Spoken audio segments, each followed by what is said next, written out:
What's up, YouTube fam? It's your boy Camo back with another reaction video for you. Today I got a little bit of a different one. I got Steve Harvey Apollo story. So this is not, from my understanding, this is not a funny one. This is more of a inspirational, emotional speech from because I've seen some of his stuff before, and the channel that I got this from is his like more motivational stuff. So I'm very emotional. I like to tell people that laughing is my favorite thing to do. It is absolutely like my favorite thing to do. And I say this a bit sarcastically, but my second favorite thing to do is cry.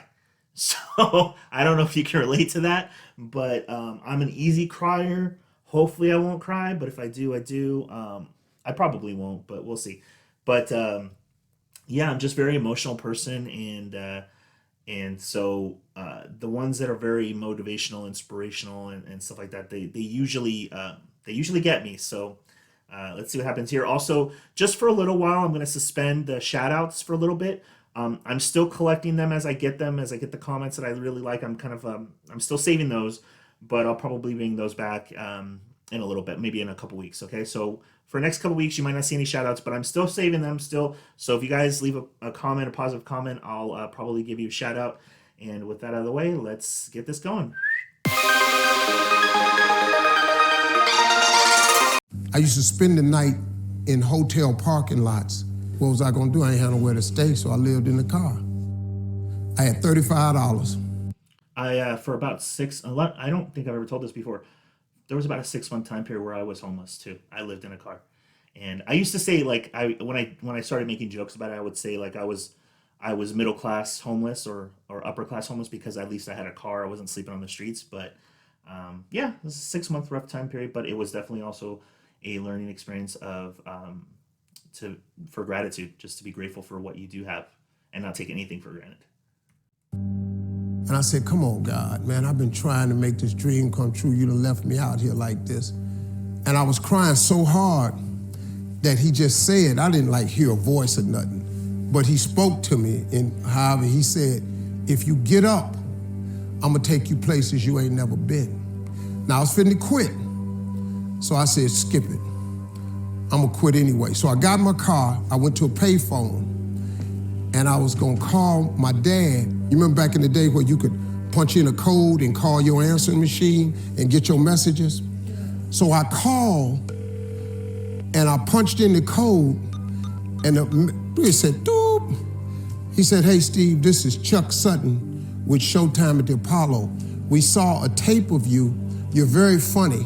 If you could get here Sunday night, we'd love to put you on television. Call me back, let me know if you can make it.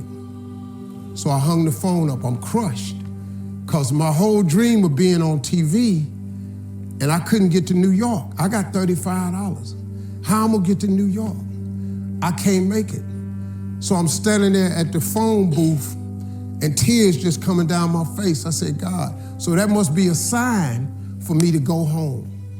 Because this it, I ain't even got the money to go to the Apollo. My whole thing, I wanted to be on TV, I couldn't even make the dream come true. This is the most messed up moment. And so I said, man, let me call this dude back and see if he said this Sunday. Because maybe he said next Sunday, and I can hustle up a little bit of money or something. I don't know what I'm gonna do, but let me just call him back. So I called him back. Steve, this is Chuck Sutton, Showtime at the Apollo. We saw a tape of yours. You're very, very funny. Look, we have an opening Sunday night at Showtime at the Apollo. If you can make it, we'd love to put you on TV. I said, it's this Sunday. Before I hit the button, I heard, doop, you have another message. That wasn't there before. So I punched my code in. I listened to the second message. It said, Steve Harvey, this is Tom Sobel from the Comedy Caravan. This was a Thursday.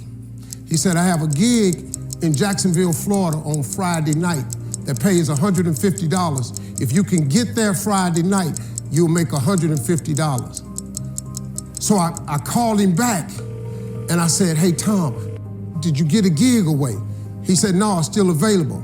He said, can you get there? I said, I'm in Pensacola, Florida. I'm 3.5 hours away. So I drive to Jacksonville, Florida, and that night I made the 150. The club owner said, man, you funnier than the guy we hired. If you stay tomorrow night, I'm gonna give you another $150. So now I got $300 now. So I get on the phone, I call Chuck Sutton. I say, hey man, is the gig still available at Showtime at the Apollo? He said, yeah, we got one opening left. I said, I'll be there. So I called Eastern Airlines, who used to be open back then. They had a special for $99 going from Jacksonville, Florida to New York, round trip. So I parked my car at the airport. I got it.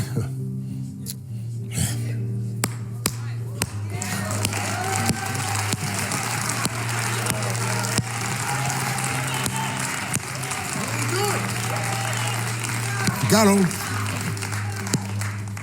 I was literally this emotional. I was sending a Marco Polo. I don't know if you guys want to say it's a video messaging thing. So I sent a video message to one of my closest friends, Danny. Danny, if you're watching this, yeah, you're gonna see me cry up again.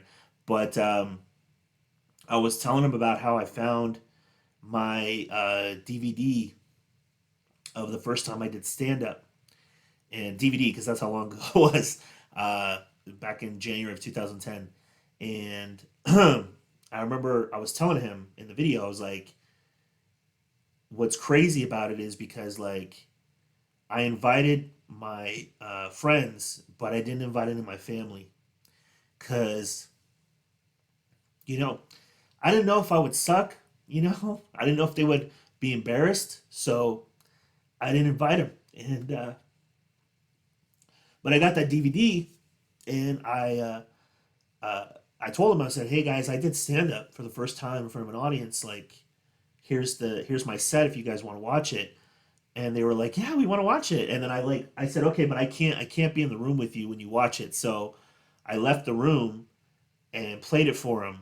And I was far enough away though that I could hear them laughing. And so, you know, they were laughing and stuff like that. And I was surprised. And then I was bringing this up because I just found this recently. And so my wife, she got to watch it. And obviously we didn't know each other back then. This is, 11 years ago. And so she was laughing. And it's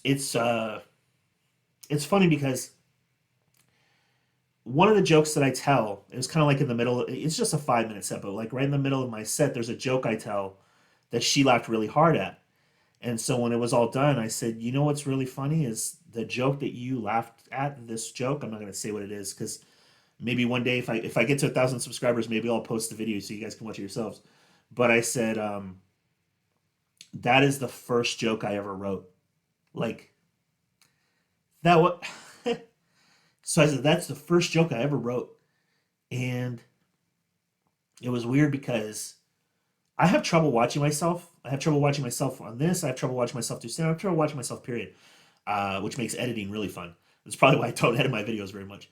But anyway, so I was telling her that was the first joke I ever wrote. And then even though, yeah, the audience laughed at it then, and it was like she laughed at it now, and she said, oh, like that was like a really, like that was one of my favorite jokes that you told. And it was the first joke I ever wrote. So I was just like I try to tell people, and I hope nobody takes, if anyone is watching this channel that ever is thinking about doing stand-up, let me just say this is totally my opinion, but I was telling her, I said, I'm very emotional. I told her, I said, like, I don't think you can teach someone how to be funny. You can definitely teach someone how to write a joke. You can teach somebody joke structure. You can teach joke, there's certain things that can help jokes but pop and all that kind of stuff that you learn over time or from a book or a class. But like, I don't think someone can teach you though how to be funny.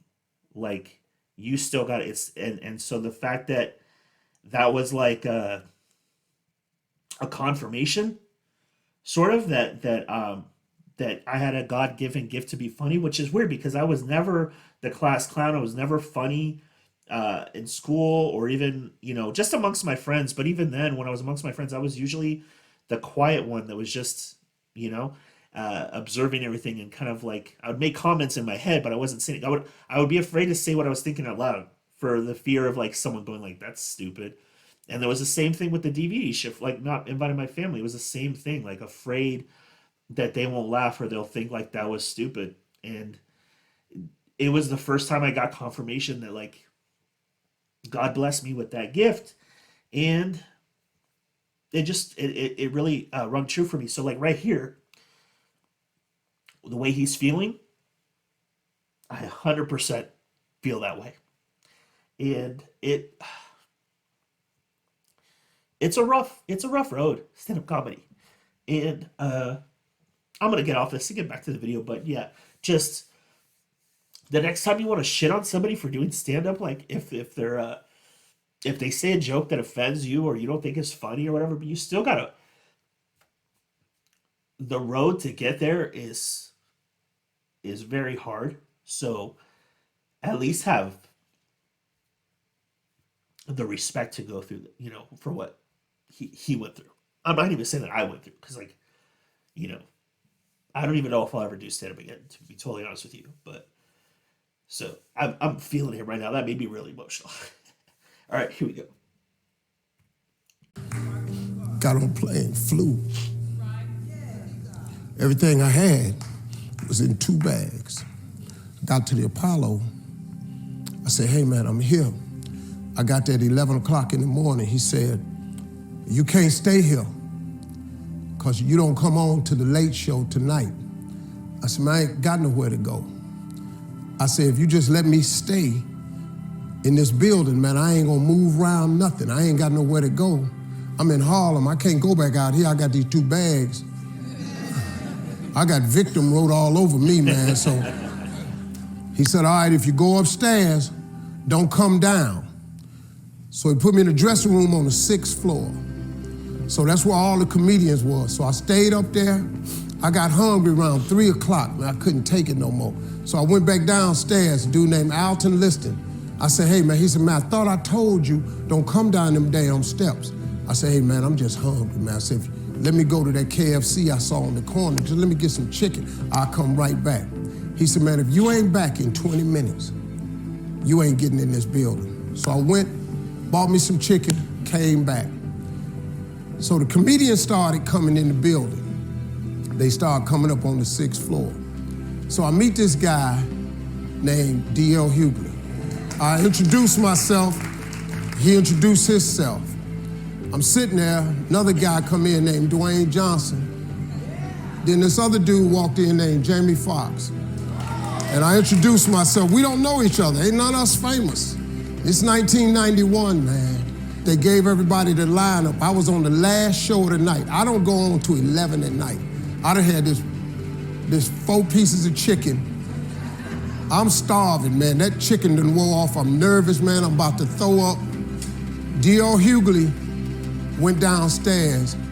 D.L. Hughley got booed off. Dwayne Johnson got booed off. Jamie Foxx went down there and got booed. They booed Jamie, then Jamie started singing. And then they started clapping. And Jamie had their ass, then he went back to them jokes, and they got his ass. So I'm walking down the steps, and I see Jamie sitting on the steps. I said, hey, man, hang in there. He said, man, that ain't never happened to me before, man. This is crazy. This Jamie Foxx, man, one of the most talented people in all of comedy. And now, you don't even know how nervous I am, man. I can't even, my breathing is shot because these dudes been booed. So I walk out. I had wrote this joke. Mike Tyson. I've played shows before. I don't know if I told this story or not. I've played a show before at a bar, and every comic that went up before me, the audience just hated. And in part, it's not 100% like the audience's fault because, unfortunately, a lot of the comics that went up that before, I think they were pretty new. I mean, I was really new too, but I mean, I don't know. And then so they had it really bad, and I was there with my best friend who's also a stand-up comedian, and then I think even my sister was there too, and her husband, and I was near the end of the lineup, and I remember sitting at the back of the bar, I was having a drink, and the guy sitting next to me didn't know I was a comedian that was going up later, and he kind of turned to me and said, boy, I mean, this is what he said, so I'm not gonna censor myself. Where do they get these fucking comics? They all suck balls. Like, just straight up. And I was like, yeah, I don't know. And then, like, I think 2 comics later, I went up. And I just went in with this mentality of, like, not me. Like, you may have hated every comic that came up before me, but not me. I am going to make you laugh. I'm going to fucking make you laugh. And I did really well. I don't think you'll ever hear me say I killed, because I don't like to, because I've seen people who've killed or who've crushed, and that's a high level. People I kind of think put the bar lower. I did really well though. So much so that when I got to my end of my time, uh, because I asked the guy, because there was a story that I was telling recently that was a lot of people were really loving, but it was like a 5 minute long story, and I was near the end of my act, and so someone, I think it was my best friend, said, like, do the it was called like dance lesson, tell the dance lesson story. And I can, that's the 5 minute story. And then I looked at the guy who was running the show. I said, how much time do I got left? And he said, you got a minute left, but go ahead and tell it, man. Go over, they like you. So I got to tell that story, and it killed, or it crushed, whatever the story did, not the whole act. And when it was all said and done, I went back to that spot, and that guy looked at me and he said, now you were funny. I was like, well, there you go. At least you found, at least one of the comics was funny. And that's kind of my thing too, is like, if you go to a show where it's like a big lineup, you're not going to like every comic, but as long as you at least like, as long as one of them you get some enjoyment from, then to me it's like worth it, because everybody else is, they're trying to get good. They're trying to become the next Steve Harvey or Jamie Foxx or whoever. They're trying, and they gotta practice in front of somebody. So sometimes it's gotta be you. Had got in a fight in Harlem with this heavyweight named Mitch Green. Mike Tyson had hit the dude in the eye in the store. Now, he was on the news, his eye was swollen. So the joke I wrote was, they was interviewing Mitch Green, and he was telling everybody what happened, but his eye took over the interview. And I wrote this joke that his eye started talking and was just, I'll tell you what happened. The heavyweight champ's fist is coming towards my face. I just say, Lord, Lord, Lord. And I wrote this whole joke about this dude's eyeball talking. And when the punch came, and all this here, the Apollo, man, they went crazy. They lost their mind. I got a standing ovation, man. I walked off stage, man, just started crying. I couldn't believe it. They paid me. I made $750 for being on TV for one night. I'd never made $750 telling jokes in one night. And so that was my first television appearance. A couple weeks later, Sinbad was the host of the show. He got this job on Different World. And so he quit. And so Mark Curry became the host. And then Mark Curry got hanging with Mr. Cooper, and he quit. And they came to me and said, would you come back to New York and host amateur night for us to just try you out? Oh, ain't no problem. And so I went to New York, I hosted amateur night, and I was killing. But every time we went to commercial break, I was supposed to let the warm-up act take over like Ruben does. But I knew not to let the warm-up act do that, because he would change the attitude of the crowd, because Apollo was a wild place. So I stayed out there. I did the warm-up and the hosting. And I created a bond with that audience. And that's how I got on TV. It was my very first TV show. I hosted Showtime at Apollo. I ended up being the longest running host in the history of Showtime at Apollo. I did that show for 8 years. Nobody ever did it for 8 years. And that was my turn back moment. See, in your life, everybody has a turn back moment. You have a moment where you can go forward or you can give up.